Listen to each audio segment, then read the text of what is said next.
Assalamualaikum warahmatullahi wabarakatuh. Selamat sore. Nah, perkenalkan nama saya Algis Asmardana JW dengan NIM F521240032. Pada kesempatan ini, pada mata kuliah mitigasi bencana, saya akan membahas secara mendalam mengenai Kelurahan Petobo, yaitu wilayah saya, yang dimana wilayah ini menjadi sorotan utama pasca bencana gempa dan likuifaksi hebat pada tahun 2018.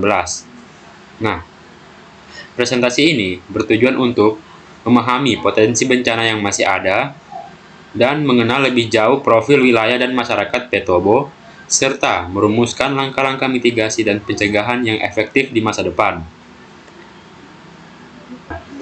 Kelurahan Petobo dikenal sebagai salah satu wilayah yang paling parah terdampak likuifaksi pada tanggal 28 September 2018.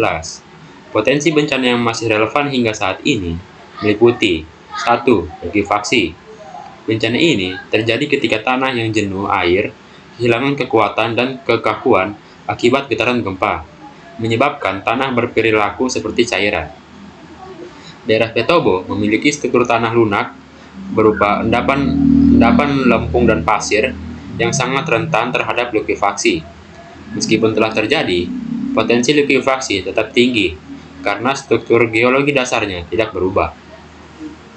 Yang kedua adalah gempa bumi.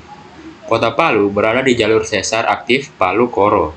Sesar ini memiliki pergerakan yang signifikan, menjadikannya sebagai salah satu kawasan dengan risiko gempa tinggi di Indonesia. Selanjutnya, kita akan mengenal profil wilayah pada Kelurahan Petobo, Kota Palu. Kelurahan Petobo terletak di bagian selatan Kota Palu. Secara umum, wilayahnya adalah dataran rendah yang dikelilingi perbukitan di sisi timur. Jenis tanah di sini didominasi oleh endapan lempung dan pasir yang sangat rapuh, khususnya saat terjadi guncangan. Beberapa area dilalui oleh anak sungai dan saluran irigasi yang berkontribusi pada kejenuhan air di dalam tanah.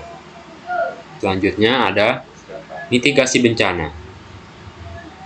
Mitigasi bencana adalah serangkaian upaya untuk mengurangi risiko bencana, baik melalui pembangunan fisik maupun penyadaran dan peningkatan kemampuan menghadapi ancaman. Berikut adalah langkah-langkah yang perlu dilakukan oleh pemerintah Petobo. Yang pertama adalah mitigasi struktural atau pembangunan fisik. Nah, di sini dibagi menjadi beberapa bagian, yaitu relokasi permanen. Nah, contohnya itu pembangunan huntap di lokasi yang aman. Nah, terus selanjutnya ada membuat struktur bangunan yang tahan gempa. Penerapan standar bangunan tahan gempa harus ditegakkan. Bangunan baru harus menggunakan fondasi yang lebih dalam dan kuat untuk menahan guncangan. Nah, yang ketiga adalah penguatan drainase. Peningkatan sistem drainase untuk mengurangi kejenuhan air di dalam tanah. Nah, yang kedua yaitu mitigasi non-struktural, yaitu penyadaran dan regulasi. Edukasi, pelatihan, itu sangat penting untuk dilakukan tentang potensi likuifaksi dan gempa bumi secara berkala. Pelatihan mandiri, dan pembentukan tim siaga bencana di tingkat RT dan RW juga. Nah, lalu ada peringatan dini. Pemasangan alat pendeteksi pergerakan tanah dan sistem peringatan dini gempa.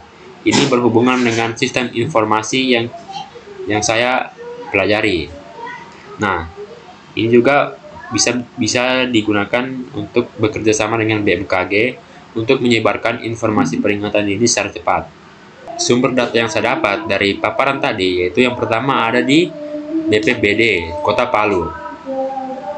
Yang kedua ada dari Badan Nasional Penanggulangan Bencana atau BNPB. Yang ketiga ada Badan Meteorologi, Klimatologi dan Geofisika atau BMKG.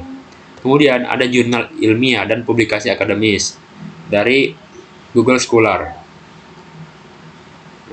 Terima kasih atas perhatiannya. Kurang lebih jika ada yang kurang mohon dimaafkan. Assalamualaikum warahmatullahi wabarakatuh.